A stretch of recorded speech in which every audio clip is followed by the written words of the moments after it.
Good morning. Thank you for joining us today for our Transfer and Adult Enrollment Center Counselor Update. We're happy to have all of you here, and we're excited to share some updates and present updates from the College of Engineering on their degree programs. So we just wanted to get started with introductions. My name is Marianne Stawila. I'm the Assistant Director in the Transfer and Adult Enrollment Center. I'm Helen Duca. I'm an admissions counselor in the Transfer Center. And I believe we have Greg Landis also tuned in, who assists with the Transfer Center and CCP. I think he is in as an attendee. Hi, Go ahead. Judy Zhao from College of Engineering and Polymer Science, Assistant Dean. Welcome. And I am Jordan Merlin. I'm the Assistant Director of Recruitment here at the College of Engineering and Polymer Science. Thank you. So today, as far as our agenda goes, we're going to touch on a few highlights. We're going to look at the application process, how our office is offering appointments right now, some website updates that would be helpful for you to have access to, and then our presentation from the College of Engineering. So starting with our application updates and highlights, our applications for summer 2021 and fall 2021 are currently available to students. We usually have the $50 application fee, but that is waived for both of those terms. So there is no application fee at this time. When we're looking for deadlines, the summer deadline would be around May 1st and the fall deadline would be around August 1st. But our office is very flexible with still reviewing applications after those dates for students. And then as far as offering appointments, right now, our office actually reopened about a week ago to offer scheduled in-person appointments on Mondays, Wednesdays, and Fridays. So students can call our office or email our office and we can set those appointments up. We have a transfer appointment form that is available through our website that a student can complete, and then we can outreach to that student to set up an appointment. We also are offering virtual appointments daily, Monday through Friday. So if students are still interested in coming in for an in-person appointment and a campus tour, we have that option. And then we also, again, have the virtual option. And we're happy to help students and make sure that they can still have that experience of connecting with the transfer counselor, but also visiting campus if that's what their preference would be. And then some website updates. We have developed a community college counselor connect resource page. It's currently linked from the transfer website homepage. So some of the things that are going to be available on that site are our previously recorded webinar or virtual update meeting that we had in the fall. So that is available on the site. This webinar will also be, it'll live on that site as well. And then there's just some information about how to get in contact with the specific community college, or I'm sorry, the specific admissions counselor for your school. And then just some other information on how we can best serve your students. And I'll drop a link to that, direct link to the page in the chat. So that's the website update. And then just a quick plug that it was one of our community college contacts that ended up requesting a presentation from the College of Engineering. So we've been trying to make that kind of offer that if you want to hear specifically from one of our colleges or academic departments, we're happy to try and set that up for you. And it does happen. So please take advantage of that offer that we're providing. So without further ado, I think we're ready to turn it over to the main attraction. Yeah, and I think if anyone has questions, just feel free to include that in the chat, and we can address those questions after the presentation.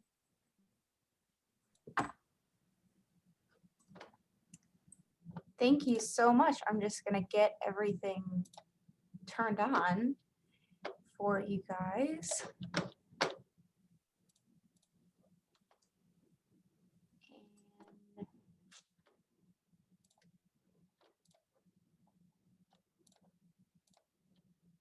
And all right, everyone can see everything good? Okay. So like I said, my name is Jordan. I'm the assistant director here at the College of Engineering and Polymer Science. We're so lucky that we get to come in today and kind of talk about what students kind of have the potential to see, especially when it comes to engineering and engineering technology. These two degrees are extremely important to us. Obviously, we love them and we enjoy all of these students, especially any of the ones that do transfer in. So for basically kind of our overall fun facts that we have, you'll see little clappy hands just because we're excited about them. We love talking about them anytime we can get, and we want to make sure our students are going to be successful because we know that it takes a lot, especially when it comes to engineering and engineering technology. So about our college, this is one of our biomedical students here. Well, he was here. We're kind of sad. This is Miguel. He was actually a student that transitioned from Tri-C to here, where he was able to kind of be, he was a very hardworking, dedicated student, non-traditional student.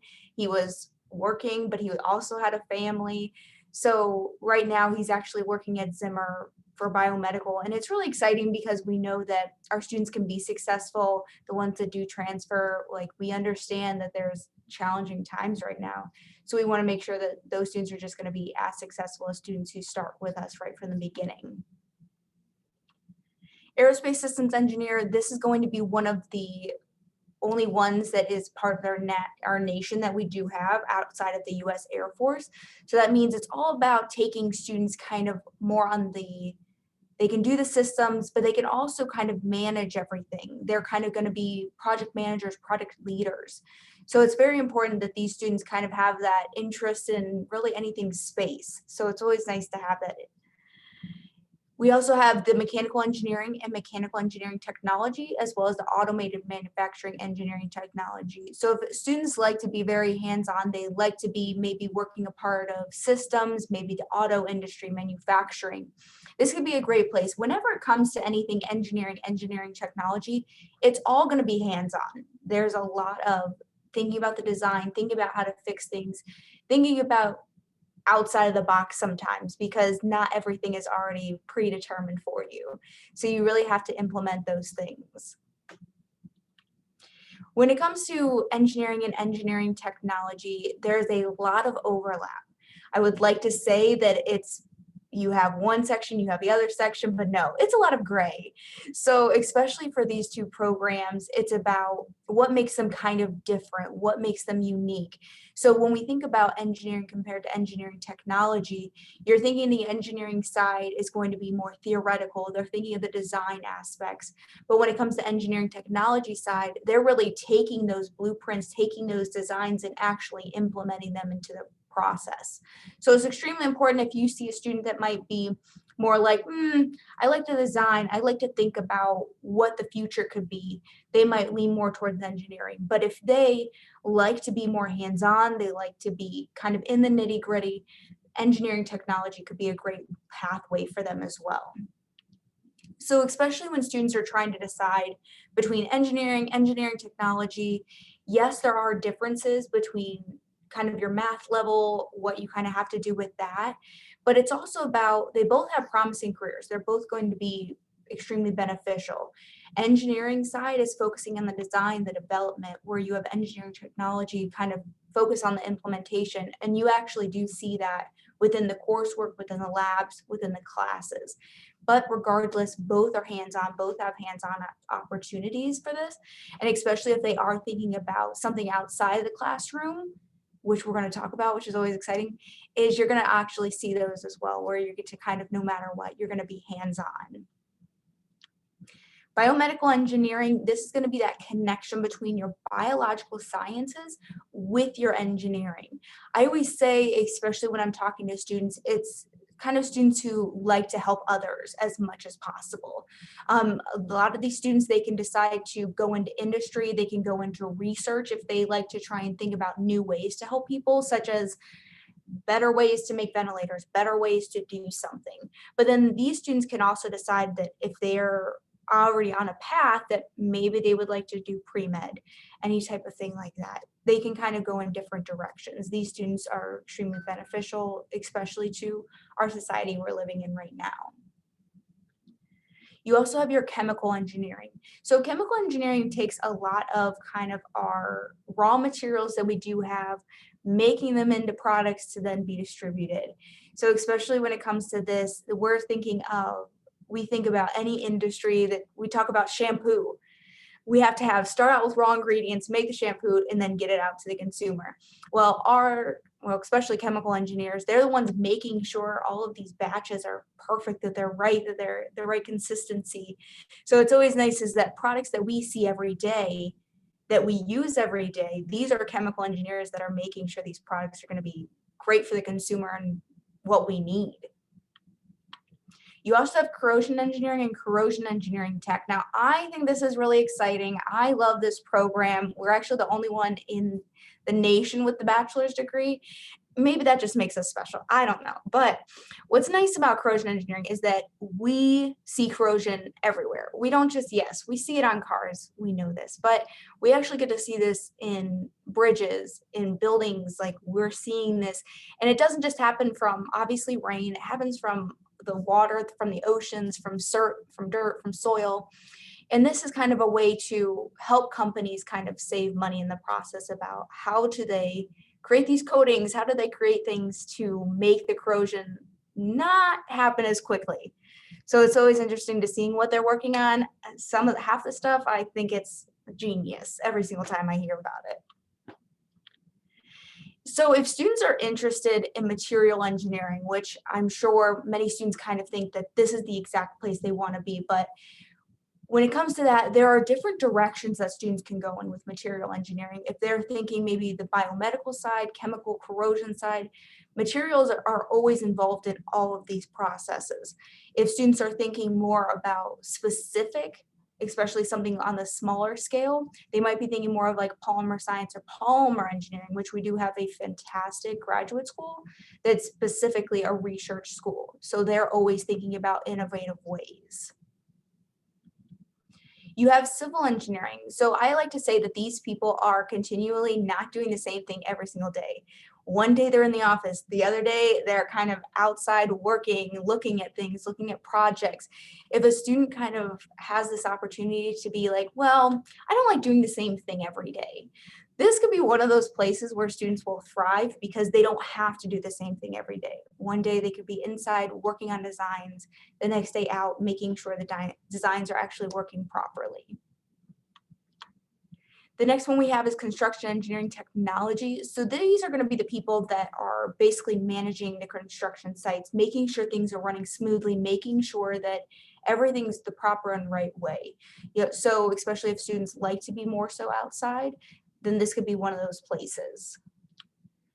For surveying and mapping, I think all of us have seen these people out and about constantly working. And luckily, our bachelor's degree is going to lead you to your certification for your licensure test. So that's always a great opportunity, especially for programs like this, is that yes, you're going to be successful. You can have the opportunity to be successful and still do something that you love. I think when it comes to especially programs, if you don't love it, then we need to look at other options, because if you don't love it, then we want you to love it. You want to enjoy it because you want to do it for the rest of your life. Now, obviously about professional licensures, luckily one of our greatest benefits is that our school is ABET accredited, saying that we meet the standards. We have gone through checks to make sure that our programs are going to make sure that students are going to be well established, to make sure that they can be potentially successful for the licensure exams. So obviously, if you don't have that bachelor's degree program that is accredited, you can't go for those licenses. So we want to make sure that they have those opportunities.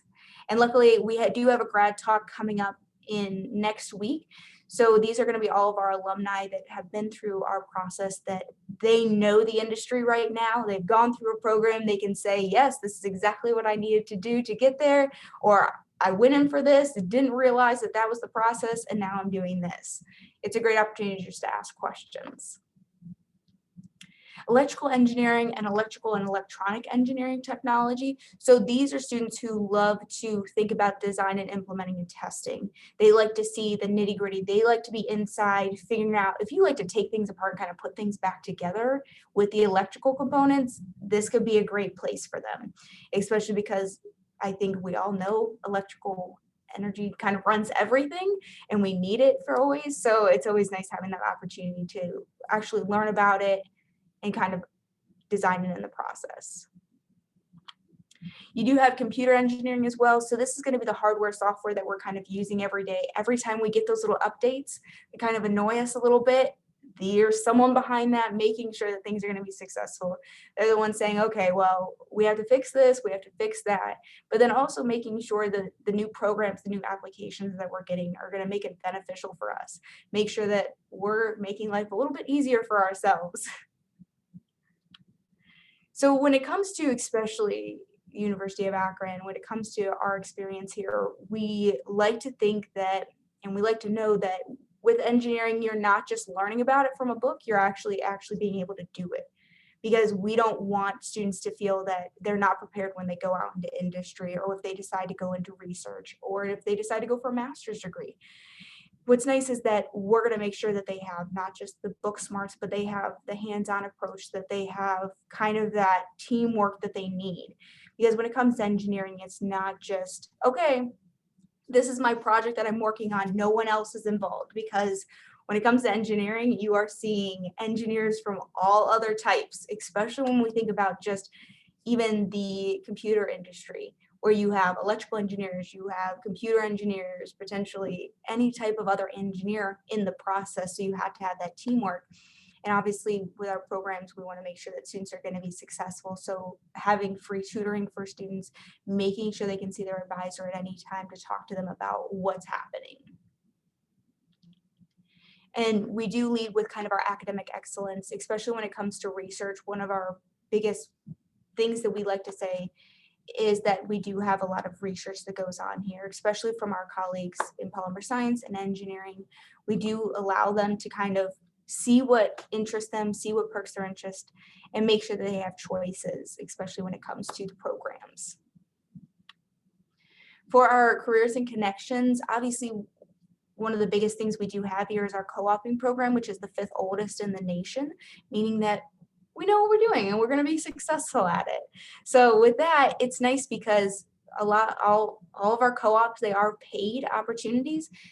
During that semester that they're supposed to be off doing co-oping, basically they're working full-time. They're not taking classes. They're getting the opportunity to work right alongside other engineers, work under engineers, to be learning the ins and outs about what makes engineering.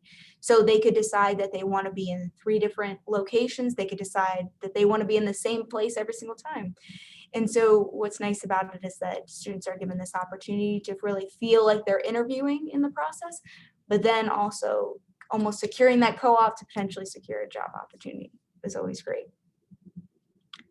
So this is kind of one of our general kind of co-op sample. Obviously, we've taken out the first year just because we know that with transfer students, a lot of the times they're already coming in with credits. So a lot of the times we could see that their first year is already complete, which is great. Who doesn't want a head start in the program? So especially with this, when we're thinking about our 2nd, 3rd, 4th year, potentially their 5th year, just depending on if they need any other classes, this schedule is very flexible. especially when it comes to students and their schedules. So we kind of had this laid out as almost like just kind of a sample just to see what the opportunities are, but we're not saying that for a year or two during the summer that, yes, you need to take classes during this time. No, you can choose that. Maybe you want vacation. Maybe you want to start a potential co-op, just depending on what you want to do, what the students really want and what they feel. So it's always a great opportunity for that. So if I started listing off all of the places that we have students who have co-opted or potentially worked, I know you'd probably get tired, and this presentation will last like 5 hours, and you don't want that. So what's nice is that these are some of the places that we've worked with. So if students are already kind of seeing that vision of where they want to work in the future or where they're kind of looking to be, some of the places we've obviously been at, we know what it kind of takes for students to get there, especially making sure their resumes look really good, making sure that they're interviewing really well, because our co-oping department does help with that.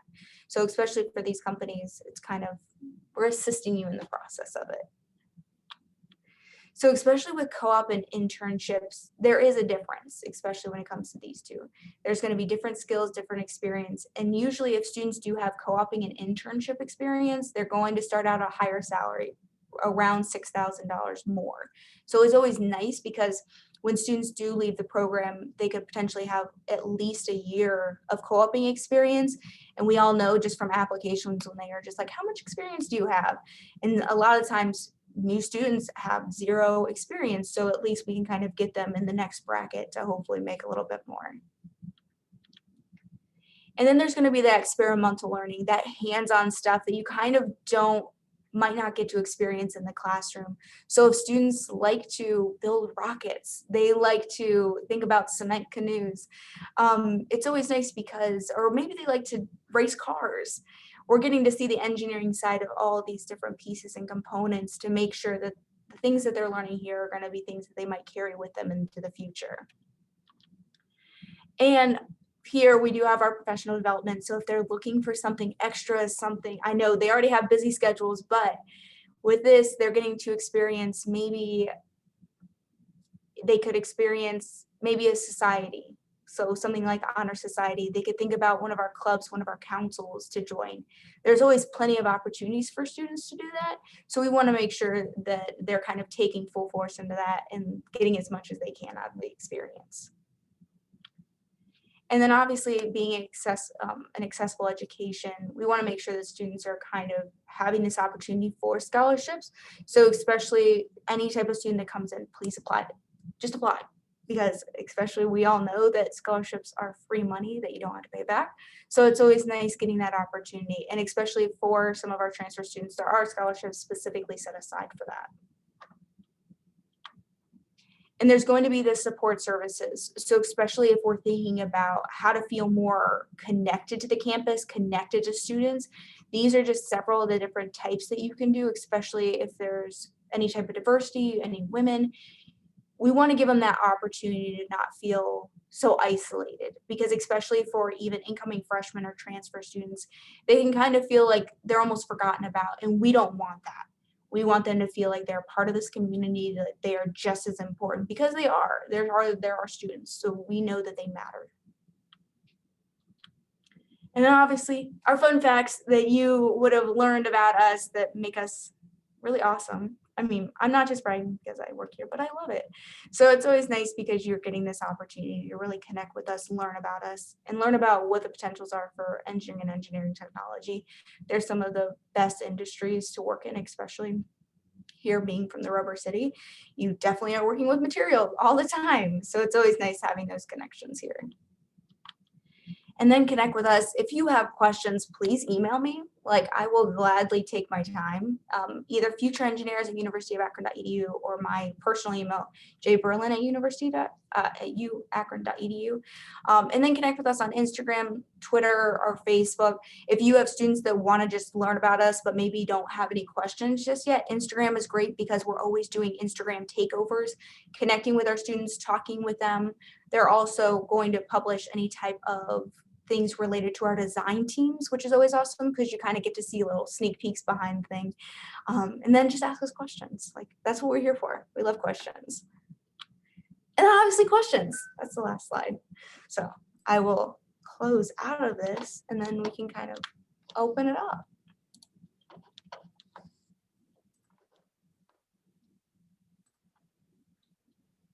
Thank you, Jordan. That was very helpful information. While you were presenting, we had a couple questions and Dr. Julie helped answer those. But one of the questions were, do we have articulation agreements with specific colleges and for specific programs? So that's something we want to continue developing. We do have some from our local feeder institutions.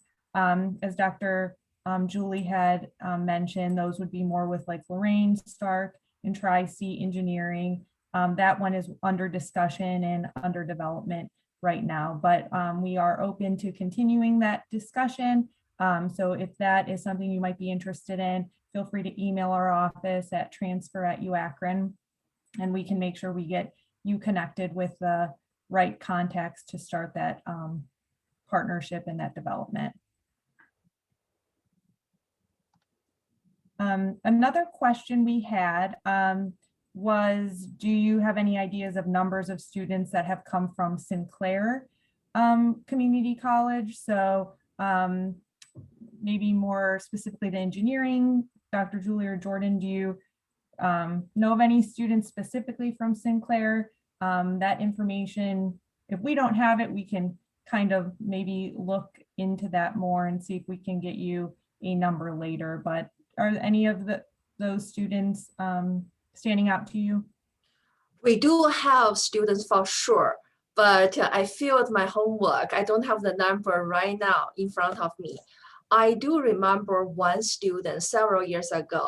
They are currently working as a mechanical engineer. It's a story. We have two brothers. One came here, younger brother came here.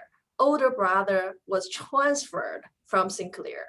So they have a good time. So that is a very good story. Who was our Baja captain? That's how I remember him. So we do have students, but I don't know the number. I can do my research. Thank you. We have another question, Dr. Julie and Jordan. When a community college counselor is in an appointment with a student, maybe for example, like mechanical engineering, and they might connect the student to Helen Rye, but what's the best way to determine if the student would go the co-op route or the non-co-op route? That is a great question. So especially when it comes to co-op and non-co-op, there are kind of a couple different factors. All of our co-ops besides our aerospace systems engineering is an optional co-op. I always say if a student doesn't have really any experience in the industry, it makes it kind of more beneficial to go with the co-op option because it makes them more competitive. Especially already in a competitive world, we want to give our students as much of a kind of headway as possible. So especially when it comes to co-oping, we always say that if you have the time to do co-op and if you don't have prior experience, do co-op if you can, because that can really make the difference between a student next to you who is in the same job interview who, hey, maybe they're one of our students also who already had the co-op. So it kind of makes it a little bit better in the process. Julie, did you want to add anything? Great.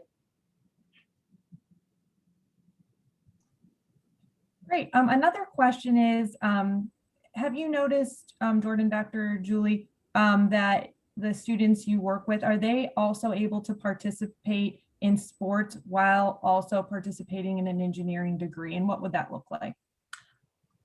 A lot. And I asked, it's so funny, Jordan and I, we were talking about that. We have a lot of engineering students. They are doing cross country, soccer, and tennis, a lot. So I asked it's very time consuming because our major is not difficult, but time consuming, but big commitment if you want to be successful in any sport. So we asked the coaches, and their answer, I really like the answer. I need to share with everybody. Why they can do that? Because they have great time management and the work ethic is very high. So I really like the answer. Yes, we do. A lot of swimmers also. Mhm. Thank you. And some of our attendees are interested in getting a copy of this presentation for engineering. So if that's something that would be able to be shared, we can add that to our website. Yeah, I think I mentioned that it has to be in PDF. The Okay. presentation too big to be sent through an email. Perfect. We'll make sure that's accessible. Another question we have, and Helen and I can kind of speak on this, but the admissions requirement for the engineering program. So first, the general admissions requirements for the University of Akron for transfer students.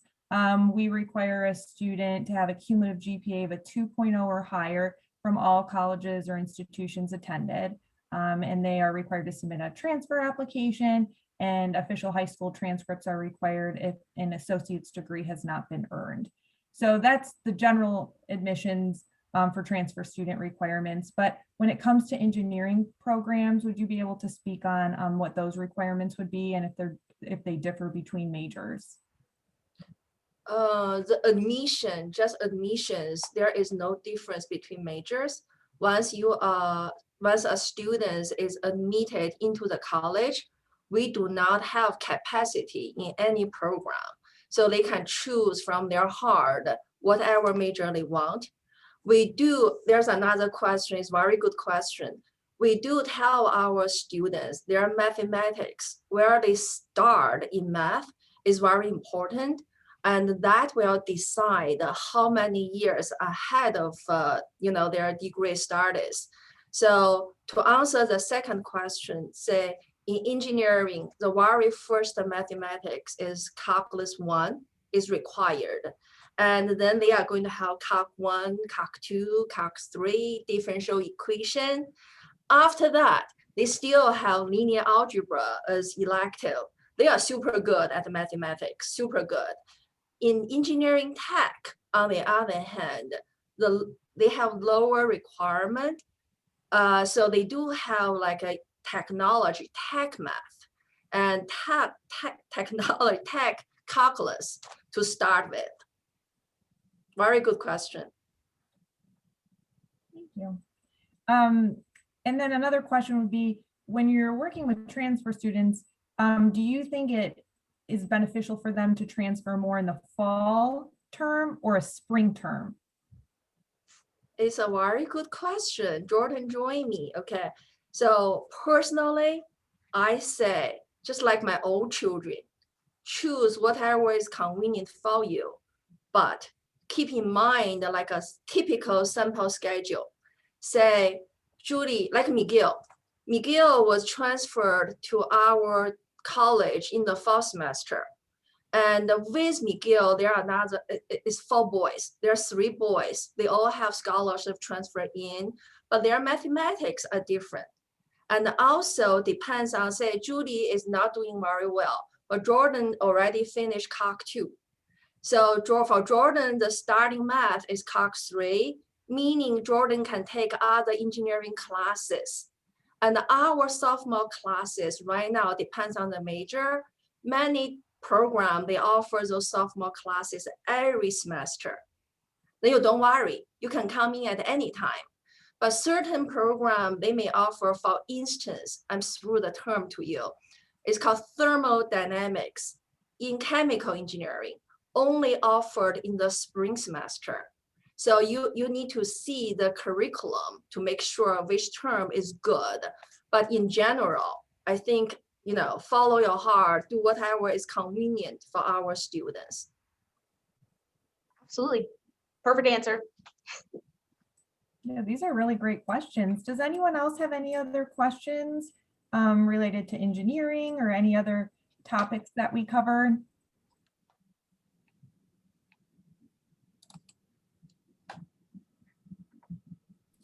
So we did have a question in the question Q&A function.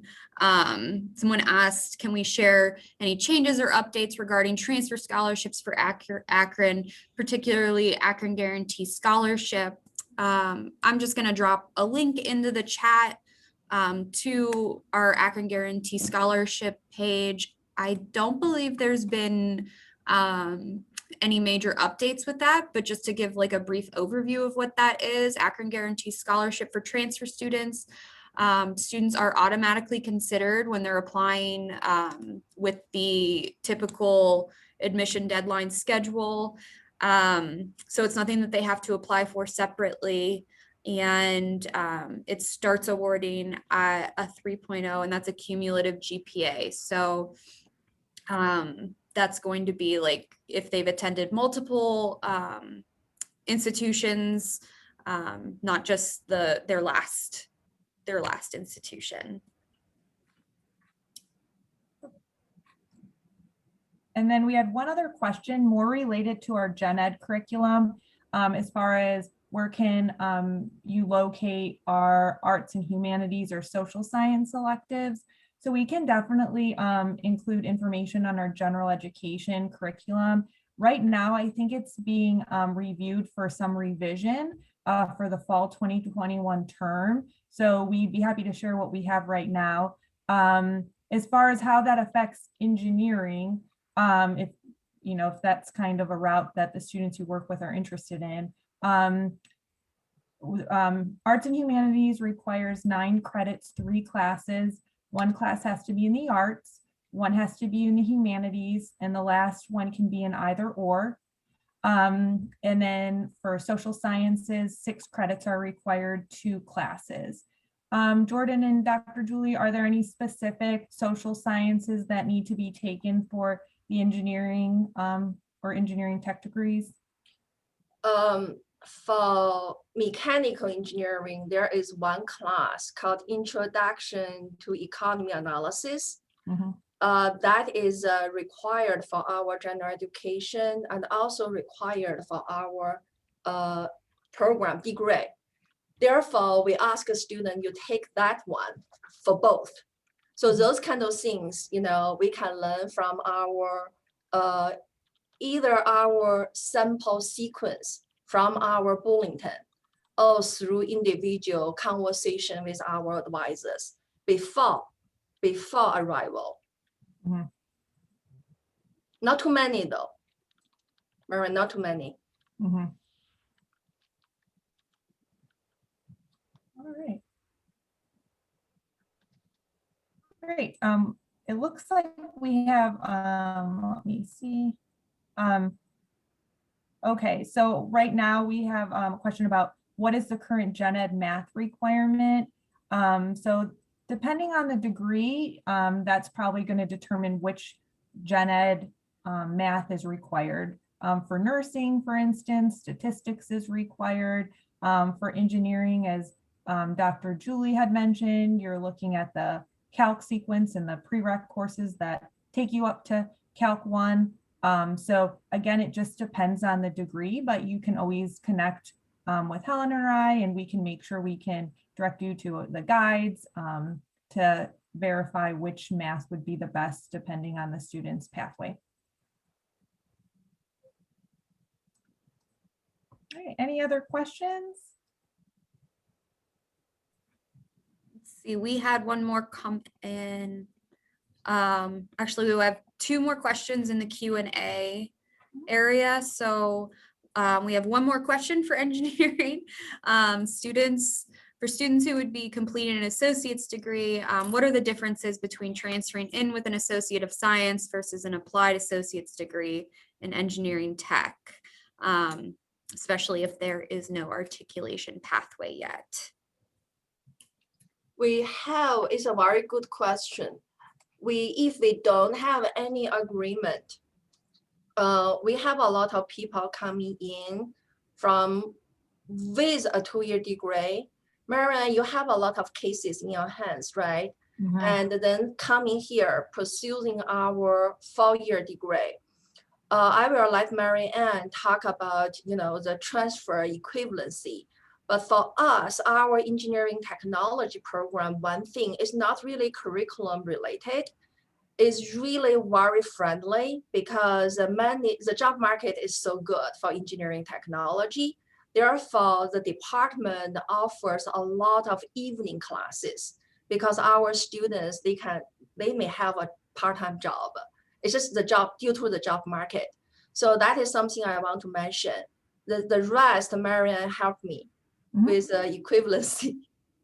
Yeah, so when a student transfers to the University of Akron, if he or she has an Associate of Arts or Sciences from a college in Ohio, tier 1 and 2 of the gen ed curriculum would be covered. So there's 3 tiers in the gen ed, but 1 and 2 would be covered with an Associate of Arts or Science. So that milestone would be built into a student's file account when they transfer. So that's how like an Associate of Arts or Science. That unfortunately isn't for an AAS because some of those courses are going to be a little more technical, not so much of the gen ed requirements. And then we got another question, what is the math requirement for business bachelor degree programs? So the math requirement would be college algebra, which is our algebra for calculus. That is a required course for any of our college business programs. And then after a student takes college algebra, then they're required to take calc for business after college algebra. So there's like 2 related math courses for any business course at Akron, degree at Akron.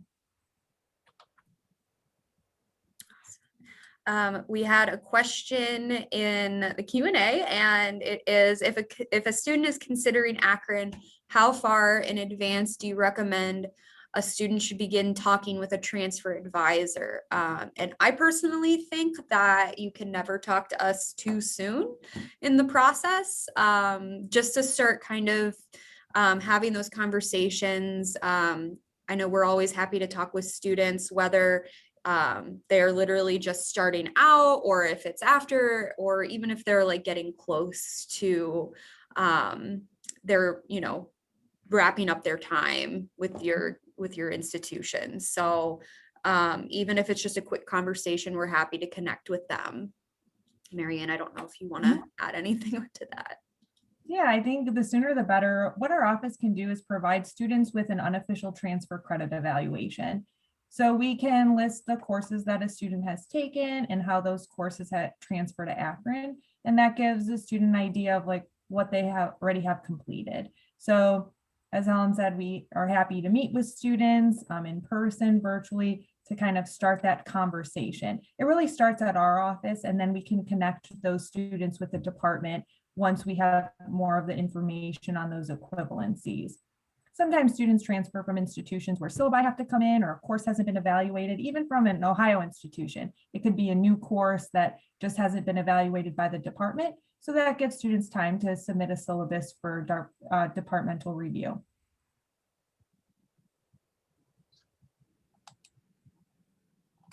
Another question we have is, what are the tier 3 gen eds, and can those courses be taken at the community college level? So there's 4 classes right now that might be revised for the fall 2020 gen ed revision. But we have domestic diversity, global diversity, critical thinking, and complex systems.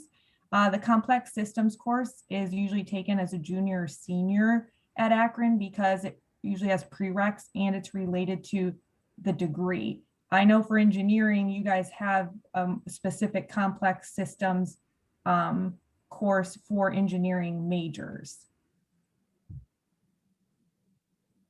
And then the other 3, what's great about the other 3 is there's the opportunity to double dip. So for instance, if a student took sociology as part of their social science, that course double dips. It satisfies 2 areas in the gen ed curriculum. It satisfies the social science, but also satisfies the domestic diversity. So some of those tag courses have double dips. Also, if a student has taken ethics at the community college or another college, and it transfers as our ethics, that double dips as a critical thinking tag. So a student would get credit for humanities, and then they would also get credit for the critical thinking tag. So there are some of these courses with a double dip. There are some courses, even global diversity, that students can take at community colleges. Our transfer equivalency database is a great resource to check, but Helen and I can also check and verify how those courses transfer in that tier 3 area.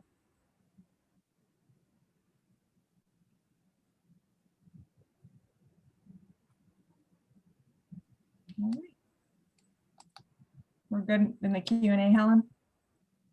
Perfect. Yep, we have quieted down in the Q&A.